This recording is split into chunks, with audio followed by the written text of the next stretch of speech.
नमस्कार, decode exam के इस ऑनलाइन पोर्टल पर मैं प्रशांत आप सबका स्वागत करता हूं। इस लेक्चर में हम डिस्कस करेंगे G20 समिट 2019 को, लेकिन उससे पहले मैं आपको बताना चाहूँगा कि इस YouTube चैनल डिकोड एग्जाम पर हमारे जितने भी लेक्चर अपलोड होते हैं उनकी अगर आपको PDF चाहिए तो आप जो है अपने मोबाइल में टेलीग्राम ऐप डाउनलोड कर लीजिए और उसके बाद टेलीग्राम में सर्च करिए @डिकोड एग्जाम। वहाँ पर आपको हमारा टेलीग्राम चैनल दिख जाएगा, उसे ज्वाइन कर लीजिए। वहाँ आपको सभी लेक्चर्स की PDF दिख जाएगी, तो आप जो है वहाँ से डाउनलोड करके पढ़ सकते हैं।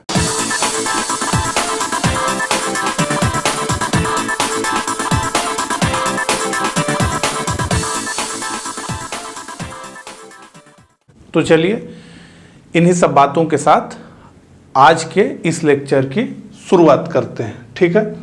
तो इस बार जो सम्मेलन हुआ G20 का, जो शिखर सम्मेलन हुआ वो ओसाका जापान में हुआ और लोगो इस बार के सम्मेलन का ये था। तो एक बात आपको यहाँ बताना चाहूँगा कि जिस प्रकार से सभी अंतर्राष्ट्रीय संगठनों का एक लोगो होता है परमानेंट, लेकिन यहाँ क्या है कि G20 का कोई लोगो नहीं है परमानेंट। तो हर जो है समिट के साथ जो है इसके नए नए लोगो आते जाते हैं। तो इस बार का लोगो ये रहा, ठीक है, यहाँ पर आप देख पा रहे हैं। अब जो है अगर हम जी समिट के लीडर्स की बात करें तो एक फ़ोटो जो है आपको यहाँ पर दिख रहा है। सारे लीडर्स जो है हैं, PDF आप डाउनलोड करेंगे तो एक एक चीज़ें आपको दिखेंगी, ठीक है। डोनाल्ड ट्रंप के बगल में जो है सऊदी के प्रिंस खड़े हैं। अच्छा, अब जो है हम कुछ बात शुरू करते हैं G20 की। तो देखिए G20 जो है की स्थापना की सबसे पहले हम बात करेंगे तो 1997 में एशियन क्राइसिस जो है वित्तीय संकट शुरू हुआ था। ज़्यादातर जो है इससे प्रभावित होने वाले देश थे दक्षिण एशियाई देश, जिसमें थाईलैंड था, मलेशिया था, फिलीपींस था। ये सारे देश जिन्हें एशियन टाइगर्स कहा जाता था, 90 के दशक में ये बहुत तेज़ी से विकास कर रहे थे ये देश। लेकिन यहाँ वित्तीय संकट आया और इनकी मुद्रा जो है एकदम उसका वैल्यू जो है गिरने लगा। और ऐसे समय में ये विचार आया कि एक फोरम होना चाहिए, वित्तीय स्थिरता को बनाए रखने के लिए एक फोरम डेवलप करने की ज़रूरत है। और G7 देशों ने जो है इसकी शुरुआत की। तो 1999 में इसकी जो है शुरुआत हुई। पहले इसमें क्या होता था, तो ये इसमें जो है सभी देशों के वित्त मंत्रियों और केंद्रीय बैंक के गवर्नर्स की बैठक होती थी, ठीक है। वो लोग आपस में मिलते थे, चर्चा करते थे और उद्देश्य क्या था कि विश्व में वित्तीय स्थिरता, फिनेंशियल स्टेबिलिटी जो है बनाई रखी जाए। हालांकि जब 2008 में अमेरिकन हाउसिंग क्राइसिस शुरू हुआ और दुनिया भर में जो है वैश्विक मंदी का प्रारंभ हुआ, तो ये समझ में आया सभी लोगों को कि जो है ये केवल और केवल जो है सेंट्रल बैंक के गवर्नर से तय होने वाले विषय नहीं है। और ऐसे में जो है सभी राष्ट्रों के राष्ट्राध्यक्षों को इसमें शामिल होने की जरूरत है। राष्ट्राध्यक्ष यानी प्रधानमंत्री और राष्ट्रपति। जिस देश में प्रधानमंत्री फाइनल अथॉरिटी है वहाँ का प्रधानमंत्री, जैसे भारत, और जहाँ का राष्ट्रपति फाइनल अथॉरिटी है जैसे कि अमेरिका, तो वहाँ के राष्ट्रपति, ठीक है। तो ये समझा गया और यहाँ से फिर 2008 से जो है इसमें सभी देशों के राष्ट्राध्यक्ष शामिल होने लगे और ये केवल जो है गवर्नर्स की संस्था बन करके नहीं रह गई, ठीक है। पहला शिखर सम्मेलन तो 2008 में पहला शिखर सम्मेलन इसका जो है 14 से 15 नवंबर 2008 को अमेरिका के वाशिंगटन DC में हुआ। और इस बार का जो सम्मेलन था वो 14वां सम्मेलन था, ठीक है। तो इस G20 में कुल 19 देश हैं और एक यूरोपीय यूनियन है, EU, यूरोपीय यूनियन। तो कुल मिलाकर के 20 आइडेंटिटी इसमें हैं, ठीक है। और यहाँ पर जैसे आप लिखें इसे औपचारिक रूप से G20 यानी ग्रुप ऑफ 20, 20 लोगों का समूह, ठीक है। लेकिन इसे जाना किस नाम से जाता है? औपचारिक रूप से, फॉर्मल रूप से summit of financial market and the world economy, वित्तीय बाजारों और विश्व अर्थव्यवस्था का शिखर सम्मेलन। तो आपको मैं यहाँ पर दिखाना चाहूँगा, यहाँ पर आप देख सकते हैं जितनी भी कंट्री G20 की सदस्य हैं उनका यहाँ पर लिस्टिंग है, एक क्रम से है, ठीक है। इसमें Argentina, Australia, Brazil, Canada, China, France, Germany, India, Indonesia, Italy, Japan, Mexico, रूस, Saudi Arabia, South Africa, South Korea, तुर्की, यूनाइटेड किंगडम, यूनाइटेड स्टेट और यूरोपीय यूनियन।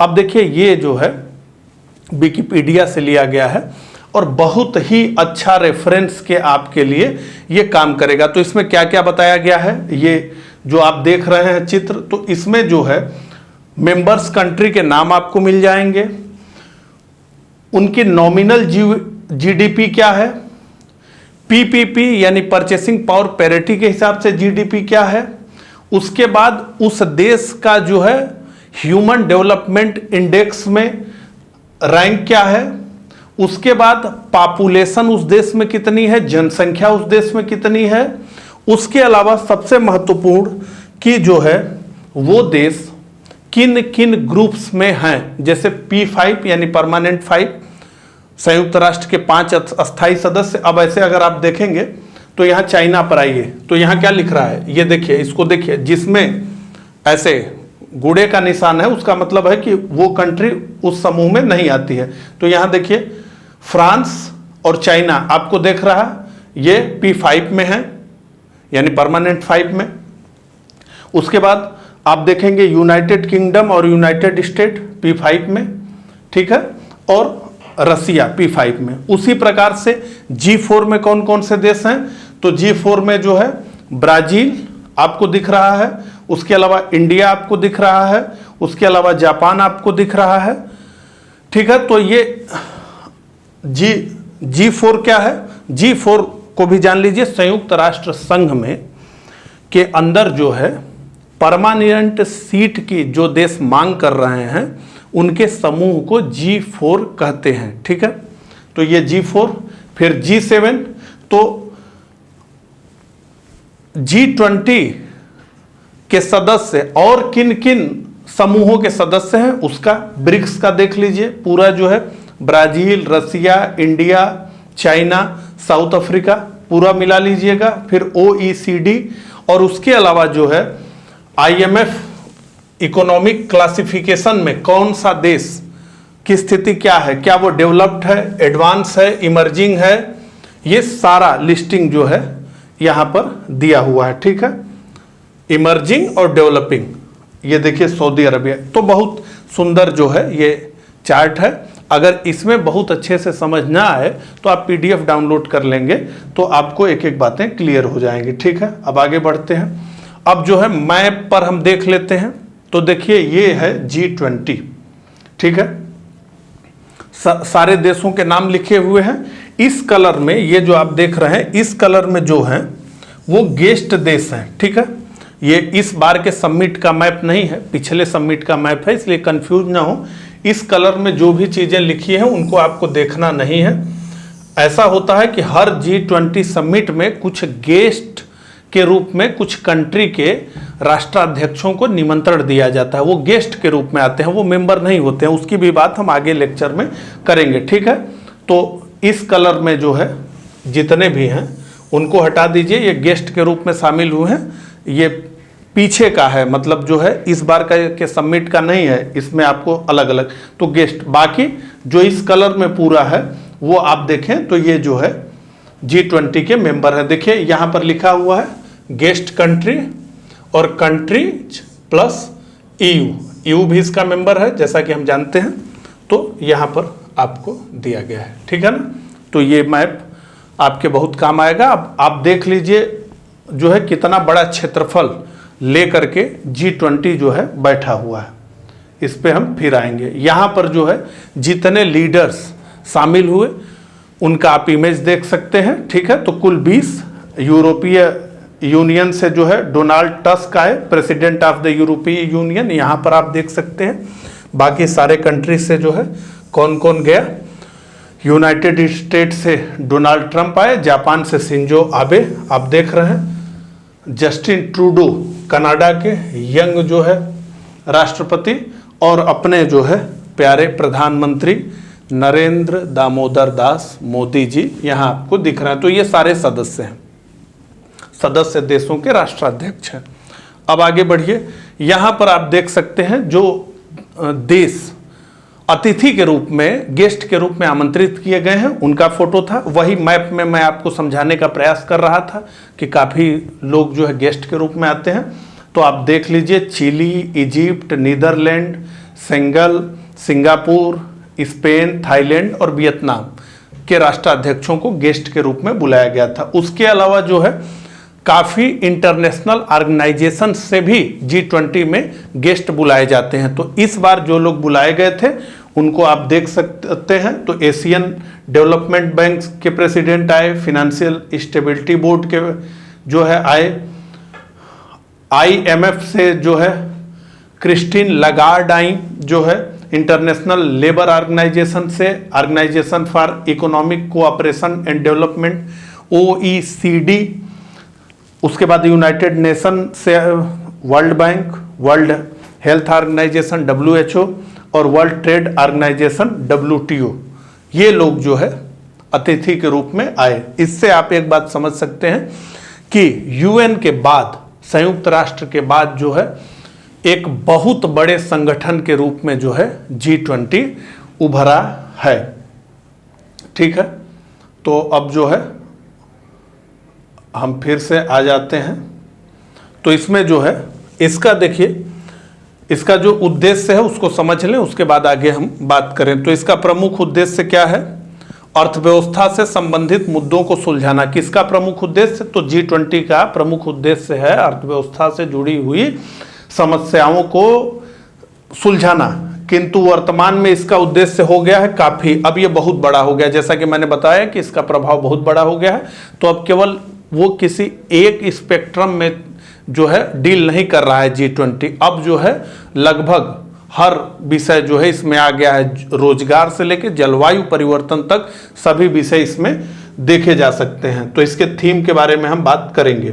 ठीक है, तो अब जैसा कि हम बात कर रहे थे कि काफ़ी शक्तिशाली संगठन के रूप में जो है ये उभरा है, तो आप यहाँ पर देख सकते हैं G20 समूह विश्व सकल उत्पाद यानी ग्रास वर्ल्ड प्रोडक्ट का 85%, 85%, वैश्विक व्यापार का जो है वर्ल्ड ट्रेड का 80% और विश्व जनसंख्या का 2/3। चाइना इंडिया जिस संगठन में हो गए वहाँ तो 2/3 होने में देर कहाँ लगेगी। तो 2/3 और विश्व के आधे क्षेत्रफल का ये प्रतिनिधित्व करता है। ठीक है, यहाँ मैंने आपको मैप दिखाया तो आप देख सकते हैं कि कितना बड़ा जो है क्षेत्रफल G20 का है। यहाँ मैप में आप जो है दोबारा देख सकते हैं कितना बड़ा क्षेत्रफल है इसके सदस्य देशों का। ठीक है, तो इसलिए काफ़ी मजबूती से ये उभरा है। और जो है यह G20 वित्तीय स्थिरता बोर्ड एवं विकास परिषद, FSDC financial stability and development council, अंतर्राष्ट्रीय श्रम संगठन, इंटरनेशनल लेबर ऑर्गेनाइजेशन, अंतर्राष्ट्रीय मुद्रा कोष, IMF, इंटरनेशनल मॉनेटरी फंड, आर्थिक सहयोग एवं विकास संगठन, OECD, संयुक्त राष्ट्र, UN और WB वर्ल्ड बैंक के साथ मिलकर के जो है और WTO के साथ मिलकर काम कर रहा है। तो इतना बड़ा रेंज इसका है। ठीक है, तो इस बार का जो G20 समिट हुआ वो 14वां समिट था और जो है ये हुआ जापान के ओसाका में। ठीक है, इस बार की थीम क्या रही, क्या क्या जो है विषय इसमें डिस्कस किए गए उसकी हम बात करते हैं। जैसा कि मैंने आपको बताया कि इसका जो स्पेक्ट्रम है वो काफ़ी व्यापक हो चुका है। तो इसमें जो है वैश्विक अर्थव्यवस्था, ग्लोबल इकोनॉमी, व्यापार और निवेश, ट्रेड एंड इन्वेस्टमेंट, नवाचार, इनोवेशन, पर्यावरण और ऊर्जा, environmental and energy, environment and energy, रोजगार, एम्प्लॉयमेंट, महिला सशक्तिकरण, वुमेन एम्पावरमेंट, विकास, डेवलपमेंट और हेल्थ, स्वास्थ्य रहा। इस बार इन विषयों पर बात इसमें की गई। तो यहाँ पर आपको एक मैप मैं दिखाना चाहूँगा, एक चार्ट है, विकिपीडिया से लिया गया है, जैसा कि आप देख रहे होंगे। इसमें जो है ये बताया गया है कि G20 के शुरुआत से लेकर उसके सम्मेलन जो है किस वर्ष कहाँ कहाँ हुए। तो यहाँ पर आप देखेंगे तो पहले जो है एक साल में आपको 2 सम्मेलन दिखेगा, इसीलिए आप कंफ्यूज होंगे कि 2008 में शुरू हुआ और अभी 2019 चल रहा है तो 14वां सम्मेलन कैसे हो गया। उसका कारण ये है कि 2008 में जब से ये शुरू हुआ तो 2009 में ये जो है 2 बार हो गया। आप यहाँ देखें तो ठीक है, ये हुआ, उसके बाद 2010 में 2 बार हुआ 6 महीने पर, फिर उसके बाद जो है साल 2011 से ये जो है एक वर्ष पर होने लगा। तो अब जो है ये सालाना बैठक है, पहले कितना थी तो 6 माह पर ये बैठक होती थी, इसलिए ये 14वां हो गया। तो पहला कहाँ हो गया इसको आपको ध्यान रखना है। उसके अलावा इस बार का कहाँ हुआ उसको आपको ध्यान रखना है। और अगला यानी 15वां कहाँ होगा तो वो सऊदी अरेबिया में होगा, और किस स्थान पे होगा, रियाद में होगा। उसके बाद जो है 16वां कहाँ होगा, इटली में होगा। 17वां कहाँ होगा, ये 2022 में होगा और ये भारत में होगा। तो ये पूरा यहाँ पर एक क्रम से लिखा हुआ है कि कब होगा, होस्ट कंट्री, होस्ट सिटी और वेन्यू कहाँ पर होगा। तो अभी वेन्यू तो बाद में जो है जा कर के डिसाइड होगा, ठीक है, जहाँ होना है। तो ये समझ में आ गया, बहुत खूबसूरत सा है। अब जो है कुछ महत्वपूर्ण मुद्दे जो इसमें डिस्कस किए गए उसको हम जो है देख लेते हैं। इसी के साथ हमारा लेक्चर समाप्त हो जाएगा, ठीक है। तो देखिए एक विषय जो है नरेंद्र मोदी जी का जो प्रिय विषय था और जिस समस्या से भारत जो है जूझ रहा है कि आर्थिक अपराध भारत में कर रहे हैं लोग, विजय माल्या, मेहुल चौकसी जैसे लोग, ऐसे तमाम, और जो है जा करके दूसरे देशों में वो अपना डेरा डाल दे रहे हैं। अब यहाँ की सरकार कुछ नहीं कर पा रही है। इसमें मेहुल चौकसी और विजय माल्या का उदाहरण आप देख ही रहे हैं। तो मोदी जी लगातार इस बात को उठा रहे हैं कि ऐसा नहीं होना चाहिए, इसके लिए जो है हमें कोई उपाय उठाना चाहिए, ऐसा ही वो जो है विश्व के अन्य देशों से अपील करते रहे हैं। और इस बार के G20 के समिट में उन्होंने इस अपील को दोहराया।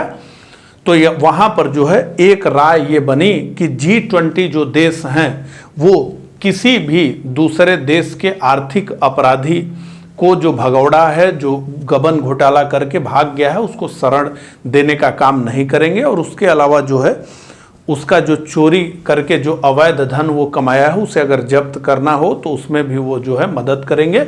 और इससे जुड़ा एक अंतर्राष्ट्रीय सहयोग प्रपत्र जो है तैयार किया जाएगा, इसकी भी बात जो है इस सम्मेलन में की गई। उसके अलावा एक विषय वहाँ पर था जो है डिजिटल इकोनॉमी का मामला जो है उसमें जो है उठा, और भारत ने इसमें एकदम अपनी बात मजबूती के साथ और अलग होते हुए भी, कि मतलब कई सुर भारत के विपरीत बोल रहे थे, उसके बाद भी भारत ने जो है अपने स्वर को बड़ी मजबूती से रखा। और जो है इसमें कहा गया कि अब जो डिजिटल डाटा है वो धन है, और इस नाते से विकासशील देशों को भी जो है का भी पक्ष इसमें सुना जाना चाहिए। क्या मुद्दा है वो समझ लीजिए, ये विषय हम क्या डिस्कस कर रहे हैं। देखिए बात ये हो रही है कि डिजिटल जो डाटा है उसका सीमा पारी जो है आवागमन हो, यानी मतलब अगर कोई काम जो एक कंपनी है भारत में भी काम कर रही है तो उसका सर्वर अमेरिका में बना है और वो पूरे दुनिया में काम कर रही है। भारत का कहना है कि नहीं, अगर भारत में आपको सर्विस देनी है तो डाटा कलेक्शन के लिए जो आप सेंटर बनाएंगे वो भारत में ही बनाएंगे, डोनाल्ड ट्रंप कर रहे हैं कि इसकी कोई ज़रूरत नहीं, जबकि भारत का कहना है कि नहीं, स्थानीयकरण को बढ़ावा देना चाहिए। अगर फेसबुक भारत में काम कर रहा है तो फेसबुक का जो टोटल डाटा है वो भारत में ही संरक्षित होना चाहिए, न कि वो अमेरिका में संरक्षित हो। और उसी बात पे तर्क ये दिया गया कि ये डाटा जिसे आप समझ रहे हैं तो धन ही है, और ऐसे में जो है इसे सीमा पार वहनीय नहीं बनाना चाहिए, इसका स्थानीयकरण करना चाहिए। चीन में चल रहा है, अगर कोई प्रोडक्ट ग्लोबल है तो उसके लिए डाटा सेंटर चीन में ही बने। कुल मिलाकर ये बात थी, बड़ी मजबूती से ये बात रखी गई। उसके अलावा जो है, जो मुख्य बात जलवायु परिवर्तन को लेकर के थी, और जिसमें 2007-17 से ही एकला चलो रे की नीति अपनाए हुए हैं डोनाल्ड ट्रंप, अमेरिका के राष्ट्रपति, वो इस बार भी एकला चलो का नारा वो देते रहे, और उन्होंने स्पष्ट रूप से कहा कि जलवायु परिवर्तन पर जो पेरिस में समझौता हुआ था, जिसे 17 में उन्होंने तोड़ा था, उस पर वो अभी भी कायम है, और जो है किसी भी परिस्थिति में जो है वो उसके साथ नहीं है। हालांकि G20 समूह के सारे देशों ने जो है ये माना कि पेरिस जलवायु समझौता जो हुआ है उसके का पूर्ण क्रियान्वयन किया जाएगा, अमेरिका को छोड़कर, ट्रंप साहब को छोड़ करके। तो ये पूरी बात G20 समिट की रही। तो मुझे कमेंट करके ज़रूर बताइएगा आपको ये लेक्चर कैसा लगा, और साथ ही अगर ये लेक्चर आपको अच्छा लगा हो तो इसे लाइक कर दीजिएगा, इसे शेयर कर दीजिएगा, और अगर हमारा ये चैनल आपको अच्छा लगता है तो इसे सब्सक्राइब भी ज़रूर कर दीजिएगा। आपने अपना बहुमूल्य समय देकर मुझे सुना, इसके लिए आपका बहुत बहुत धन्यवाद।